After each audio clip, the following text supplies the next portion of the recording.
I'm Dr. Andrew DeHanens. I'm here with Dr. Brad Hastings, Insights Associate at the UNSW Business Insights Institute. Thanks so much for your time today. Pleasure to be here, Andrew. Yeah. Brad, talk to me about your role with the Institute. What does the Institute do? I realize it's a new change. What would you like to accomplish with your clients there? Well, that's a big question. And, I a little bit about my background. I spent 20 years in the corporate world. And when I had a bit of a life change and I thought I'd come back to academia, I thought that I'd be bringing all that experience from the corporate world back into academia. And what I found was actually quite different to that. I found that a lot of that knowledge and a lot of those insights already existed in research. They just hadn't been brought to life. They were hidden behind some sort of academic paywall or written in a language which I don't think made sense to normal everyday business people. And so that, my mission kind of pivoted, and what the Insights Institute does is it helps bring that business research to life. And sometimes we do that just in a translational way, where we take that research and translate it into simple sort of normal language, I guess, non-academic language. Other times we help people change, or help people answer questions that they have. Questions about climate risk, questions about artificial intelligence, questions about how to transform my organization. What are the new leadership things that I need to learn?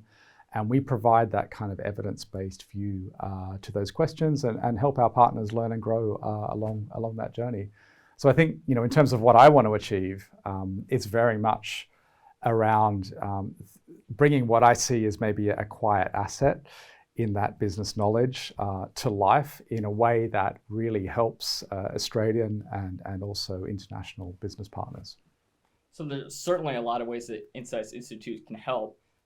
You mentioned a few of them. What are some of the bigger challenges that you're finding that the companies are approaching you with, or what do you see as the bigger challenges facing, particularly related to change in the new year?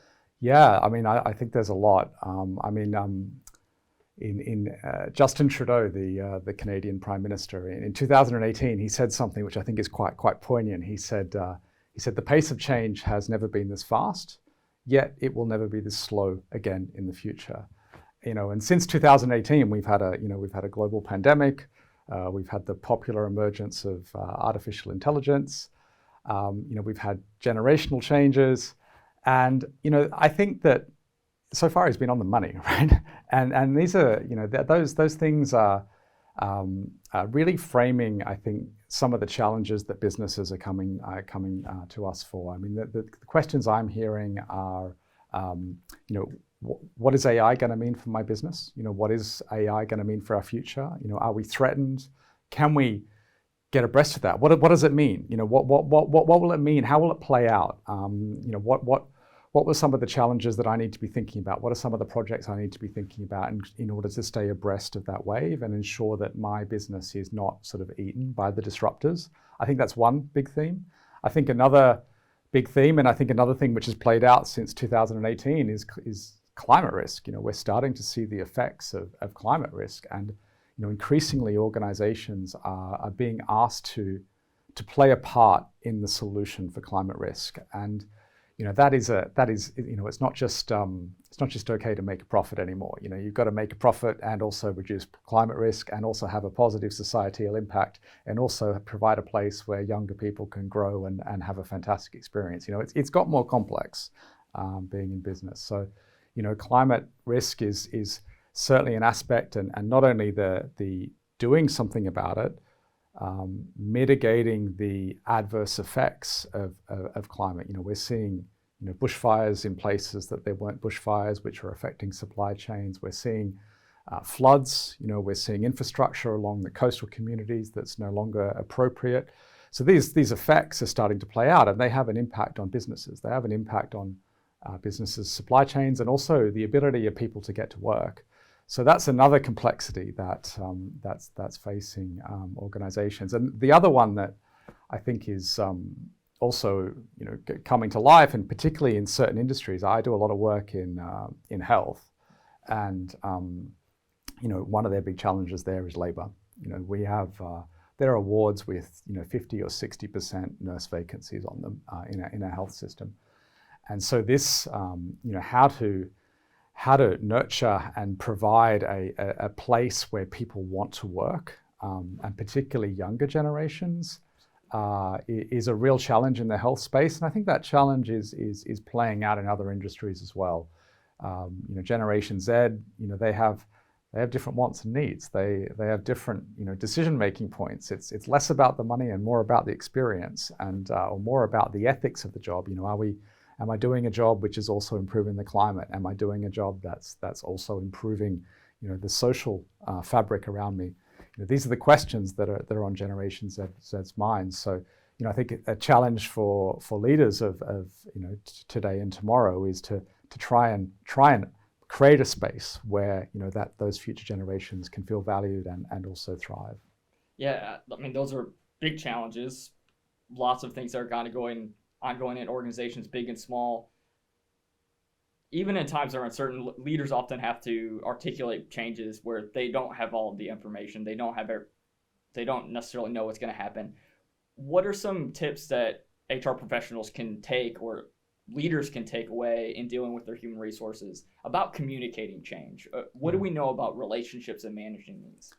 Yeah, well, I think you hit on something there around not being able to know everything, and that is I think that's the theme that's sort of underpinning all of this, and it's a theme which has been emerging in business for the last 100 years.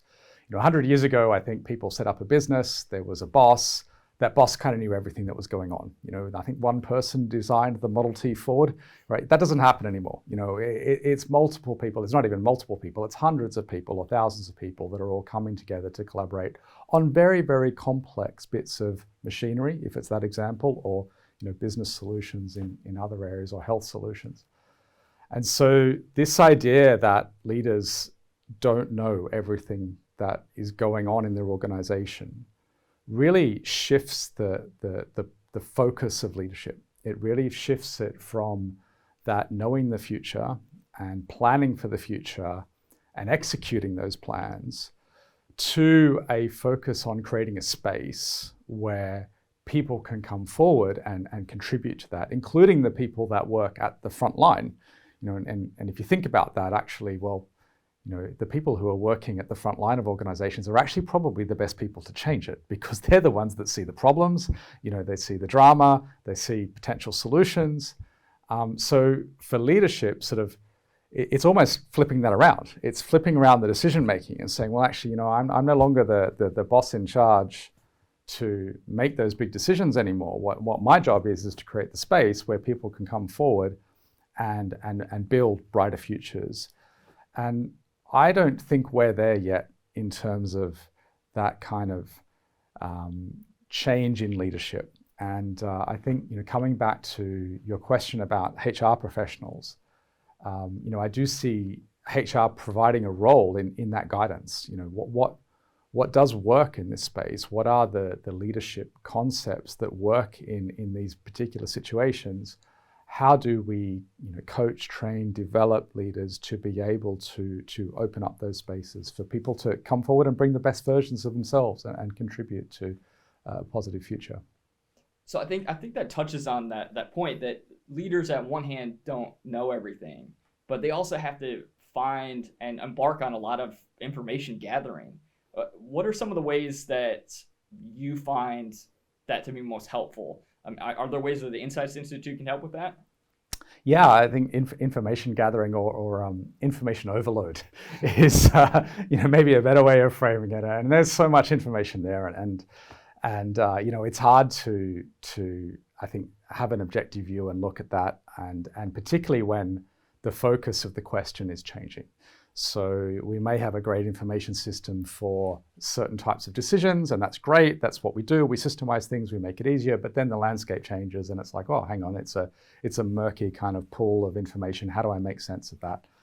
And so I think that sort of puts into focus the skills around making sense of information. And I know that in a lot of cases we're talking about big data and using AI to process information, and I think that AI has a role here. AI has a power to combine vast bits of information and analyze them in ways that humans just can't do. I mean, we just don't have the mental capacity, the bandwidth to even think about the types of factors that might combine in order to predict a certain outcome. So AI has a place there. But, the other thing that, I also advocate, for the leaders that I work with is go out and have a walk. Go out and have a walk around. Go and spend a day at the front line and watch and listen and see it. And, that good old-fashioned kind of observing brings a huge amount of data around how things work and also how they don't work. And, for me, I think bringing that kind of rich source of this is what's really going on together with, what the information systems are telling us can be very powerful. And I've seen, I've worked with organizations in my career that have purely looked at the data and made really terrible decisions, in multi-million-dollar investments, which were not necessary had they gone on that walk and looked around. And so I think that, I know that AI and all these new ways, big data, are all fantastic ways of, adding to our ability to make, better decisions. But I wouldn't discount that, spending a bit of time going around, walking a mile in a customer's shoes or in a frontline worker's shoes and just seeing what it's like. Change is obviously something you're very passionate about. What's a recent project that you've done and maybe something you've learned from this as a way to leave our students? Yeah, I think, one of the things we're doing is, we're working with, I mentioned health, we're working with some health leaders to really try and shift the dial on the way leadership is considered and constructed. And, that's been that's a very involved process. And we're doing research around that as well as an intervention together with the Australian Graduate School of Management. And that's been quite fruitful. We've seen some dials move in terms of how teams interact with each other and the sort of positiveness by which people are talking about their teams. We've seen the dial shift in terms of learning in teams and also innovation behavior, which has been really nice to see that we're actually having an impact on how teams collaborate. The really interesting thing about that project, I think, is that what we've done is we're doing this intervention with AGSM at a leader level, but we're measuring the outcomes at the people who report to the leader level.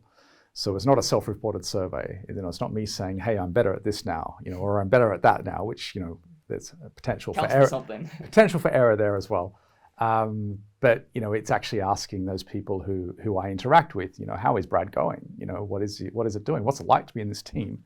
And to see some shifts in the numbers at that level, I think shows that this leadership development stuff actually really works, and it can make a positive difference to how teams interact and come together. Brad, how can leaders help make their employees feel ready for new organizational changes that are taking place? Great question. Yeah. Look, my answer is probably going to be a little bit out of the box here, but it's listen. Yeah, listen. And listening is the one leadership characteristic which is the most consistently and highly correlated with effective leadership outcomes, and that applies in organizational change as well. So I think, and I've studied this myself, and what I found was that it was the leaders who went out and took the time to walk the talk with their people and listen were the ones that led much more successful organizational change programs. And so, the reason for that, I think, is, as I mentioned, these people who work on the front line, these people who work in the organization are going to have ideas, and they're also going to have issues and things that are not quite working for them. And I see that, I actually don't see them as issues. I see them as a rich source of opportunities and actions, which if I undertake, I can help get my people on side with this change really, really effectively. So in that data gathering process, what I've observed effective leaders do is to go and listen and go, right, okay, I've listened to some concerns and here's some stuff that I've done about them. And what I then find is that the motivation for change actually really increases because people are starting to see things change and starting to see things that they care about actually change or improve. And I think that's a great way of getting people on board with change. I don't think it's a matter of doing a readiness assessment or a cultural assessment or anything like that. I think it's good old-fashioned listening and being prepared to take some action on some of the stuff that we hear. So you did touch on it briefly. Let's talk about outcomes. We know changes are really important, but what specific changes are we looking for? What we would like to have happen based on how the information is delivered to us or how that change is communicated? Yeah, I mean, it very much depends on the context, some companies might have financial pressures and therefore their outcome is lower cost base. Other companies are, companies we're working with who are really trying to explore how AI might fit in their field, and their real outcome is not so much to adopt AI, but it's to try and stay ahead of the wave and understand. So they're in a position of, I guess, knowledge power when that wave continues to come through. Other organizations are really looking at, working with a partner at the moment that really wants to improve psychological safety across their organization, and that is their outcome because that's something that they've been told and they've also learned is a really hot topic for their employees. So I think that outcome can be very much dependent upon the context and also important to define and communicate, but also important to define that outcome in partnership with the people who are going to be affected by it. And the people affected by it, at the individual level, what sort of changes would we like to have take place? We know a lot of things can happen. I'm not sure I quite understand that one, sorry. Yeah. Individually, employee level, what would we like to have accomplish? I